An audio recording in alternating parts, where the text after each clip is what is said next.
আরে মা, কোথায় গেলে? এই দেখো আমি কি নিয়ে এসেছি। আমি তো এই খাসির পিলাগুলো নিয়ে এসেছি। আরে তুই খাসি তিলা নিয়ে এসেছিস? এটা তো অনেক টেস্টি। আজকে তো আমরা এটাই রান্না করব। প্রথমে তিলাগুলোকে তো ভালোভাবে ধুয়ে নিব। এটাকে তো এভাবে কেটে কেটে এটা থেকে ফ্যাট গুলো তো ফেলে দিতে হবে। আরে এই তো এর ফ্যাট গুলো তো ছাড়ানো হয়ে গেছে। এগুলো তো একদম রেডি। এগুলো তো ধোয়া হয়ে গেছে। এখন তো এগুলোকে রান্না করব।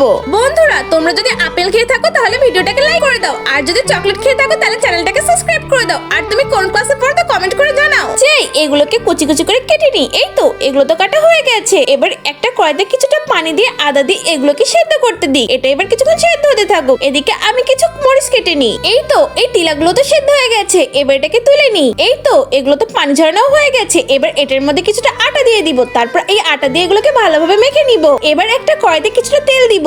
এবার এটার মধ্যে তিলাগুলোকে দিয়ে এটাকে ভালোভাবে ভেজে নিব। এই তো এটা ভাজা হয়ে গেছে। এবার তো এটা তুলে নিব। এই তো এগুলো তো তোলা হয়ে গেছে। এবার একটা কড়াইতে কিছুটা মরিচ, পেঁয়াজ আর ভেজে রাখা তিলাগুলোকে দিয়ে একসাথে মিশিয়ে দিব। এর মধ্যে কিছুটা ধনের গুঁড়ো দিয়ে দিব। তারপর তো এগুলোকে ভালোভাবে নাড়তে হবে। এই তো আমার তিলা রান্না তো হয়ে গেছে। এবার তো এটা খাওয়ার পালা।